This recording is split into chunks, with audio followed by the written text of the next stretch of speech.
Nyata berarti Tuhan telah berkarya, Tuhan telah bertindak, bahkan memberi kemenangan bagi kita. Setiap hari ketika kita bangun, kita berjuang untuk menjalankan tugas kita, entahkah sebagai bapak, sebagai ibu, entahkah kita sebagai anak, entahkah kita sebagai pekerja di lembaga instansi pemerintah, entahkah di swasta atau wirausaha, atau kita melakukan usaha di dalam rumah, di luar rumah. Kita berjuang setiap hari. Makanya supaya kita memperoleh kemenangan, kita harus mohon kekuatan kepada Tuhan. Ketika kita bangun, kita mohon Tuhan, beri hambamu ini kekuatan, hikmat, bijaksana, sehingga ketika kami mulai pekerjaan pelayanan kami hari ini, kami dikuatkan. Lalu kita menjalani tugas kita, dan pada malam hari kita lipat tangan lagi menyembah Tuhan, berkata, terima kasih Tuhan, Engkau beri kami kemenangan, sehingga boleh menyelesaikan tugas pengabdian kami di tengah keluarga, gereja, dan masyarakat. Ada kesaksian, pelayanan, dan persekutuan yang kami lakukan sepanjang hari ini. Itu kemenangan. Maka setiap hari kita sebenarnya berjubilate, karena kita mohon bimbingan Tuhan, lalu Tuhan jawab, dan kita bersyukur pada malam hari. Kita berkata, Tuhan, kami kembalikan kemuliaan-Mu kepadamu malam ini, biarlah kami istirahat dengan damai, dan Engkau pulihkan kami, sehingga kami besok pagi bisa melanjutkan karya pengabdian dan kesaksian kami. Itu yang kedua, telah nyata bagi kita bahwa kita menang bersama Tuhan. Apalagi kita sudah 1 minggu bersama Tuhan, melakukan tugas pengabdian kita, panggilan kita, melakukan kehendaknya, melakukan titahnya, melakukan Tauratnya, dan kita menang. Itu sebabnya kita datang ke GBKP Kampung Lalang ini, memuji, memuliakan namanya. Itu yang kedua yang kita pelajari dari teks ini. Pemazmur meyakini bahwa Tuhan telah bekerja, berkarya dalam kehidupannya. Yang ketiga, menanti dan mengandalkan Tuhan dalam setiap kemenangan. Ketika kita menang, kita juga menanti supaya Tuhan memberi kemenangan lain. Jadi selalu menanti, mengandalkan Tuhan untuk setiap kemenangan. Dunia ini adalah perjuangan. Belum ada orang yang tidak berjuang. Kita temukan tidak berjuang di dunia ini. Kalau tidak mau berjuang di dunia ini, berarti sudah di tempat lain yang berbeda dengan kita. Kalau di situ tidak ada lagi perjuangan. Tapi kalau di dunia nyata ini kita berjuang, maka setiap hari kita butuh kekuatan Tuhan. Kalau ditanya kita sekarang, apakah ada orang yang sudah puas dan cukup, merasa cukup kekuatan dari Tuhan? Jawabannya pasti tidak ada. Walaupun kita sehat sekarang, lalu kita punya keyakinan saya tidak butuh Tuhan, atau kita menganggap kalau saya sudah punya modal, punya kapital, punya uang, punya jabatan, saya tidak butuh Tuhan. Itu adalah pendapat yang keliru. Tetapi setiap orang yang sudah memiliki keyakinan bahwa Tuhan memberi kemenangan, masih butuh kemenangan demi kemenangan demi kemenangan. Itu sebabnya pemazmur berkata, jawablah kiranya kami pada saat kami berseru kepadamu, ya Tuhan. Setiap hari kita berseru kepada Tuhan. Bahkan tidak hanya berseru kepada Tuhan, setiap hari kita mendaftar tugas-tugas Tuhan yang hendak dikerjakan bagi kita. Biasanya begitu kan? Pagi-pagi, Tuhan berkatilah istriku, berkatilah suamiku, berkatilah anakku, berkatilah pekerjaanku, berkatilah lingkungan kami, berkatilah negara kami. Kita beri tugas yang banyak sekali kepada Tuhan. Harapannya apa? Supaya kita diberi kemenangan demi kemenangan. Tapi adakah dari kita berdoa, bersyukur? Isi doanya hanya syukur. Syukur Tuhan, saya masih memiliki suami, saya memiliki istri. Syukur Tuhan, saya melihat anak saya hari ini. Syukur Tuhan, saya bisa makan hari ini. Syukur Tuhan, masih bisa melakukan tugas saya hari ini. Syukur Tuhan, karena saya masih bisa beribadah di GBKP Kampung Lalang ini. Amin. Itu saja, tanpa memberi beban kepada Tuhan. Seberapa sering kita membebani Tuhan, dan seberapa sering kita bersyukur atas kemenangan yang kita raih dari Tuhan. Jadi pemazmur mengatakan tidak hanya mengandalkan Tuhan dengan memberi tugas kepada Tuhan, tapi mengandalkan Tuhan juga. Kita bersyukur Tuhan telah menolong kita sampai saat ini. Eben HSR, sampai saat ini Tuhan menolong saya. Itu yang ketiga, Sehingga dengan ketiga keyakinan inilah pemazmur mengajak kita berjubilat. Pertanyaan kita selanjutnya ialah, apa yang dirasakan pemazmur sehingga dia mengatakan bersorak-soraklah bagi Tuhan. Tentu dengan pengalaman dia itu nanti juga kita akan mengatakan, mari bersorak-sorak bersama Tuhan karena pengalamanku. Pengalaman kita mungkin sudah ada 70 tahun di sini, 80 tahun, 65 tahun, mungkin ada 10 tahun, mungkin ada masih remaja, belasan tahun. Tapi kita punya cerita pengalaman dengan Tuhan, mengajarkan kita melihat bagaimana Tuhan menolong kita dan daripadanya kita bersorak-sorai baginya. Pertama, pemazmur mengalami karena dia mengatakan karena kemenangan yang diperoleh oleh Daud berasal dari Tuhan. Sebenarnya bagi Daud bisa saja membunuh Saul dengan mudah. Dia seorang tentara yang luar biasa, mengalahkan berloksa-loksa beribu-ribu musuh. Itu Saul kecil itu. Tapi dia tidak mau mengandalkan kekuatannya untuk mengakhiri hidup Saul. Lebih baik dia pergi ke gua, lari ke tempat persembunyian supaya jangan dia terbunuh oleh Saul. Dan dia tidak membalas kejahatan yang diterimanya dari Saul. Tapi dia mengandalkan Tuhan untuk menyelesaikan permasalahannya. Itu sebab dia mengatakan kemenangan itu bukan karena kepandaiannya, kuasanya, tapi kemenangan yang dia peroleh karena apa? Karena Tuhan. Jadi kalaupun kita berhasil sekarang, usaha kita berhasil, anak kita berhasil, pekerjaan kita berhasil, kita naik karir jabatan kita, itu karena Tuhan. Kalau tanpa Tuhan semuanya itu tidak bisa kita raih.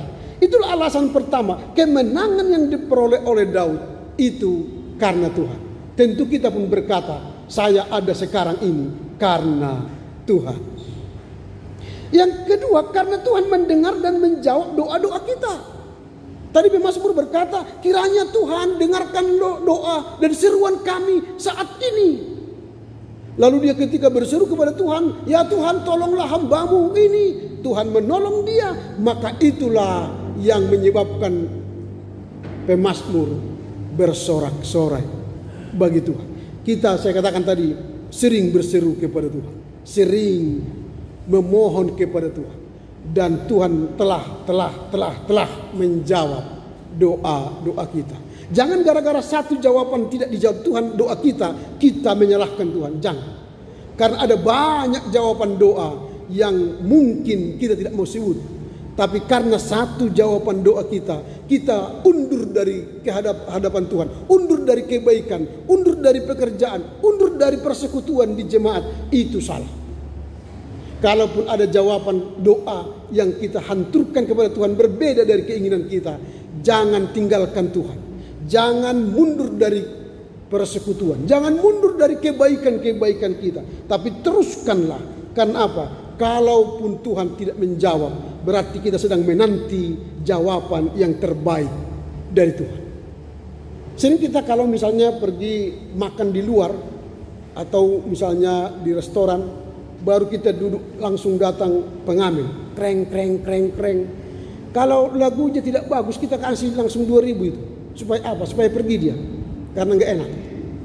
Tapi kalau lagunya bagus, dinyanyikan lagu karo misalnya, enak didengar, kita agak lama-lama itu, supaya kita mendengar dengan baik.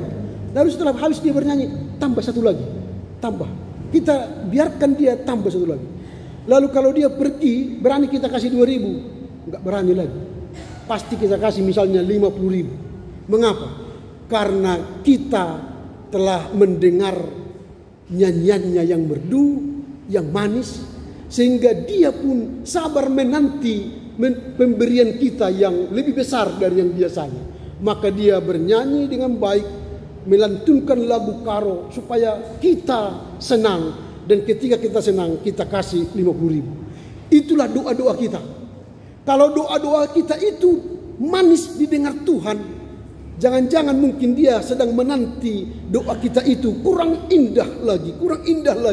Sabar saja, pasti Tuhan akan menjawab, memberi yang terbaik dari doa-doa yang indah itu. Jadi jangan kecewa kalau Tuhan tidak menjawab doa kita hari ini. Sabar saja, sabar. Abraham saja menanti doa itu jawabannya 24 tahun. Adakah kita yang lebih dari 24 tahun menanti doa, jawaban doa? Belum mungkin.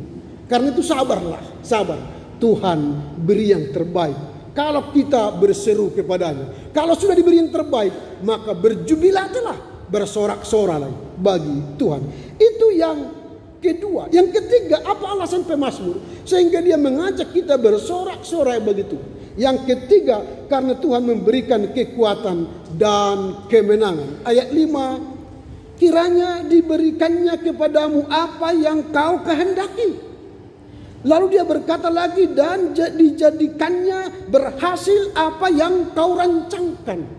Jadi pemazmur hendak mengatakan Tuhan memberi kita kemenangan demi kemenangan. Apa yang kita kerjakan dibuat berhasil. Apa yang kita inginkan, yang kita kehendaki, Tuhan berikan. Jadi tidak ada alasan untuk tidak bersorak-sorai bagi Tuhan. Karena Tuhan memberi kita kekuatan dan kemenangan. Itu yang ketiga yang hendak kita lihat. Mengapa pemazmur mengajak kita bersorak-sorai bagi Tuhan. Lalu yang keempat, mengapa pemazmur itu mengajak kita bersorak-sorai bagi Tuhan? Karena kemenangan sebagai bukti keagungan Tuhan. Kalau Daud menang, yang diagungkan bukan Daud, tetapi yang diagungkan ialah Tuhan yang memberi kemenangan. Kalau kita berhasil, kalau kita menjadi sukses, kalau kita mendapatkan keinginan dan jawaban doa kita, muliakanlah Tuhan. Biasanya kita selalu memberi tanda syukur kepada Tuhan. Hari ini dalam Momo misalnya ada 2 orang memberikan syukurnya kepada Tuhan karena ulang tahun pernikahan yang ke-24 contoh. Atau karena keberhasilan dalam pencapaian-pencapaian dalam studi pekerjaan, atau karena kita diberi kesehatan dan panjang umur. Itu juga membuat kita bukti mengagungkan Tuhan. Jadi kalau memberi syukur itu hendak menunjukkan kita mengagungkan Tuhan. Jangan memberi untuk mengagungkan diri kita, itu motivasi yang salah. Tapi memberi mengagungkan Tuhan. Itulah membuktikan kita bersorak-sorai bagi Tuhan. Bisa melalui nyanyian, tadi kaum Moria bernyanyi trio. Itu mengagungkan Tuhan karena mereka merasakan Tuhan menolong mereka, maka mereka bersorak-sorai melalui nyanyian-nyanyian kita. Kita mungkin bersorak-sorai dengan cara lain, dengan kata-kata kita, dengan sikap kita, karakter kita, dengan bersama-sama dengan orang percaya. Ketika tadi jumpa di gereja ini langsung, halo Bulang, halo, bagaimana kabarmu? Kan gitu kan. Kita sapa. Jangan nanti setelah pulang gereja, mulai duduk sampai pulang bubar, tidak kita sapa kiri kanan kita. Dia datang duduk berdoa, dengar khotbah, habis itu pulang. Lupa sapa kiri kanan. Gimana kabarmu? Bagaimana usahamu? Bagaimana anakmu? Adakah kita bersapa dengan kiri kanan kita? Sepanjang kita bertemu tadi, karena ini kan persekutuan orang-orang kudus kan. Semua yang di gereja tadi setelah mengaku dosa, kita ini semua orang kudus ini. Jadi orang kudus harus saling menegur, menyapa, mendoakan. Apa yang perlu saya doakan nanti di rumah nanti? Apa pergumulan? Itulah cucuku yang di Jakarta itu sekarang mau masuk UMPTN, SMBT ya, didoakanlah supaya lulus. Oh ya. Sampai di rumah nanti kita doakan. Nah itulah buktinya kita saling berbagi, bersyukur, bersorak-sorai. Gitu. Jadi saling menyapa kiri kanan yang duduk. Yang paling sering terjadi begini di gereja ini ya. Misalnya saya duduk di sini. Tiba-tiba ada orang baru di sini. Jemaat yang baru beribadah. Lalu teman kita duduk di sebelahnya. Kita duduk begini kan. Lalu kita nggak mau sapa dia, siapa dia, nande mana atau siapa, bapak apa. Lalu yang kita tanya gitu dia. Artinya siapa ini gitu kan? Itu nggak tahu. Apa salahnya kan salam. Jojuan nande siapa nama, bukan gitu kan? Senang kan? Itu namanya persekutuan orang-orang kudus yang bersorak-sorak, yang berjubilate. Jangan tanya orang siapa dia, tanya aja langsung. Nah, apalagi ini sudah saling kenal semua. Setiap jumpa, sapa, tanya apa yang perlu didoakan dari mereka. Maka kita menjadi orang yang saling mendukung dan berjubilate. Itu yang keempat. Lalu pertanyaan kita yang terakhir ialah, apa yang hendak kita bawa pulang, kita renungkan dalam rangka Minggu Jubilate ini. Sehingga nanti kita pulang ke rumah, kita ketemu keluarga yang tidak beribadah. Sini dulu kau. Tadi kita sudah merayakan Minggu Jubilate. Minggu Jubilate yang pertama. Ini ya, itu. Supaya bisa kita sharing dengan keluarga dalam rangka berjubilate. Apa yang mau kita sampaikan? Apa yang mau kita renungkan dan lakukan? Yang pertama, kita harus meyakini bahwa kemenangan kita hanya berasal dari Tuhan. Lalu katakan sama keluarga, tetangga, sini dulu kalian. Nah, apa? Tadi saya dengar khotbah dalam rangka berjubilate, kita yakini Tuhanlah sumber kemenangan kita. Tidak ada yang lain. Usaha yang kita lakukan sekarang, jika Tuhan tidak berkenan, sia-sia.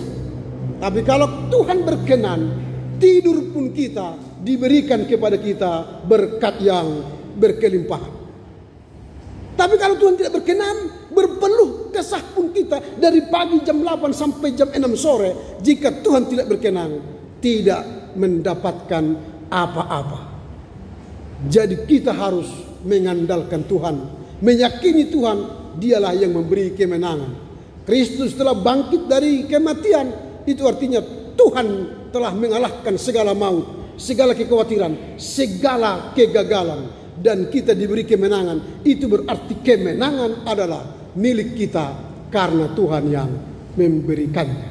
Itu yang pertama. Yang kedua, kita harus memohon kemenangan demi kemenangan melalui doa dan persembahan kepada Tuhan. Kita ini manusia yang lemah.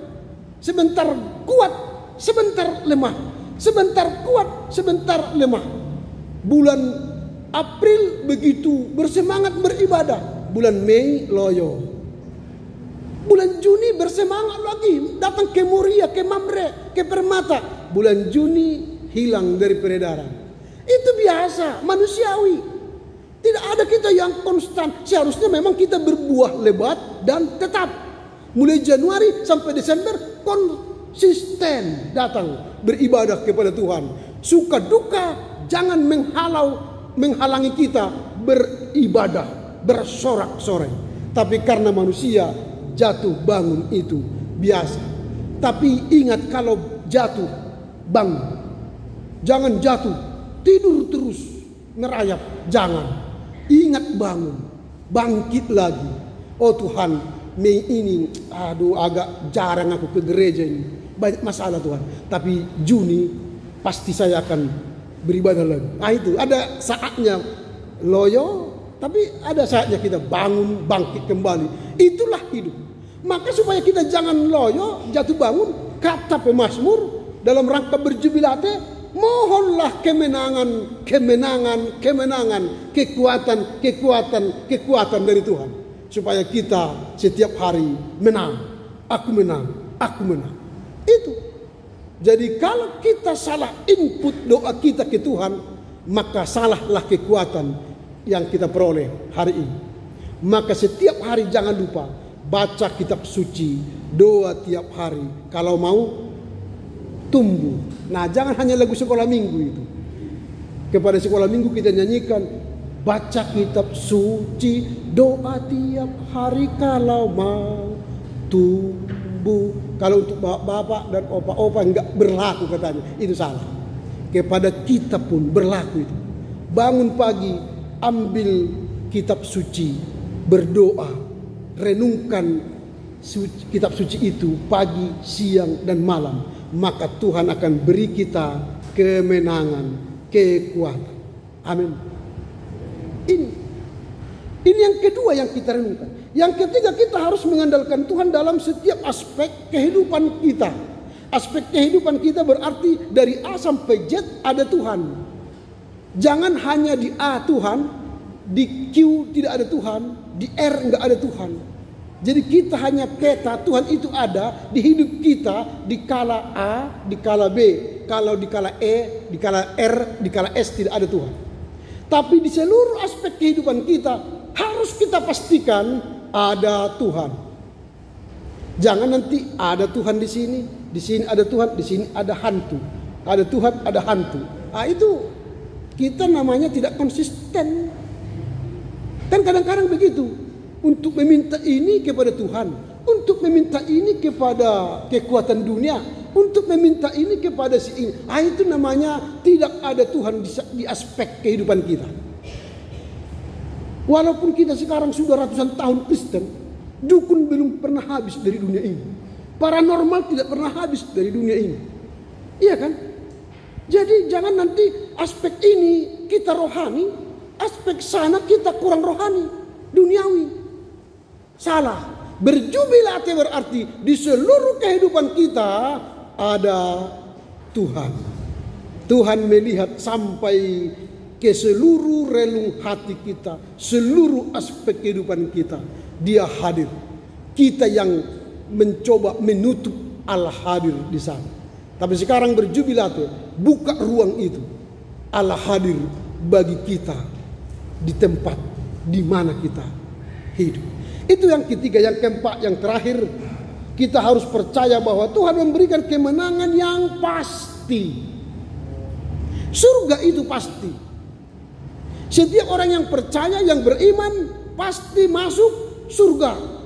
Dunia ini perjalanan sementara, entah 70-80 tahun, ini sementara. Usia yang kita peroleh kelak di surga ialah kekal, unlimited. Tidak terhingga. Usia kita nanti kalau sudah di surga tak terhingga. Jadi selama kita di dunia ini kita sedang berjalan memastikan kita selamat. Jadi katakan kepada diri kita masing-masing, saya selamat. Selamat di bumi dan selamat di surga. Jangan hanya nanti terdaftar nama kita di sini tapi tidak terdaftar di surga. Pas ketika datang daftar nama-nama kan, Volta, Ruben masuk. Tiba nama kita sudah 1 jam kita antri, tidak dipanggil-panggil. Lalu kita tanya sama malaikat, malaikat instruksi, saya 2 jam nggak dipanggil-panggil nama saya. Si Volta, si Ruben udah masuk, teman saya itu, saya tidak masuk. Siapa namamu? Ramli. Nggak ada. Loh kenapa?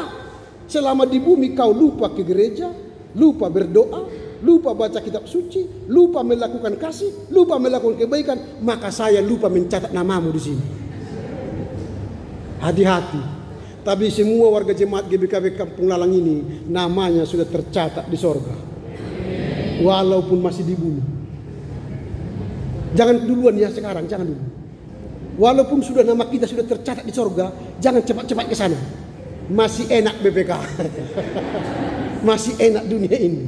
Tapi selama di dunia ini jangan gagalkan kepastian keselamatan itu karena dosa dan kejahatan kita, karena kompromi dengan sang iblis, karena kompromi dengan dunia fana ini. Walau tinggal di dunia, tetap pastikan kita penghuni sorga. Sama seperti ikan di laut, walau setiap hari dia bersama garam di laut yang asin-asin, selama dia hidup tidak pernah asin ikan di laut. Tapi ketika dia mati baru ada ikan asin. Jadi kalaupun di dunia ini ada banyak dosa dan kejahatan, jangan tercemar diri kita penghuni sorga ini dengan dosa dan kejahatan itu. Kalau sudah seperti itu, maka kita berkata, aku mau bersorak-sorai bagi Tuhan. Amin. Terpujilah Engkau Bapa karena kebenaran firman-Mu dalam minggu jubilate ini kami boleh merayakan syukur dan kebaikan Tuhan. Engkau menolong kami, bahkan Engkaulah kemenangan kami, bukan karena kuat kuasa kami. Kami berjubilate karena kemenangan demi kemenangan Tuhan taruhkan bagi kami. Kami menikmati karena Tuhan baik bagi kami. Karenanya Tuhan utuslah kami berminggu jubilate kepada keluarga, gereja dan masyarakat, sehingga kami mengatakan bahwa Tuhanlah andalan kami. Tuhanlah memberi kami kemenangan pasti. Tuhanlah yang menjawab seru doa kami. Tuhan mampukan kami mengerti memahami firman-Mu kini sampai selama-lamanya. Amin. Jemaat kami undang untuk